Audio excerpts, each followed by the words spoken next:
құрметті ағайындар, әр қазақ мен жалғызым дейм. Осы қазағым, елім, жұртым аман болсын, көк аспанның астында, көк тудың астында біргеміз.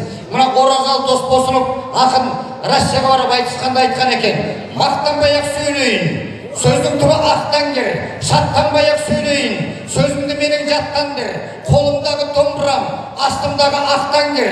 Монғолияда біздің жер, қазақ малын баққан жер, Астраханда біздің жер, Ханабылай шапқан жер, Ташкентте біздің жер, Жалаңтөс пен Бахадүр, Төле би бабам жатқан жер, Түркияда біздің жер, Мұстафа ағам жатқан жер, Россияда біздің жер, Бауыржан бабам Нұртұлға жаудан қорғап қалған жер, Германияда біздің жер, Рақымжан бабам ту тігіп кеуде көрден таққан жер, Францияда біздің жер, Қасымхан бабам күресіп аңдайынан аққан жер, Египетте біздің жер, Сұлтан бейбарыс кезінде мәңгілік үйден жатқан жер.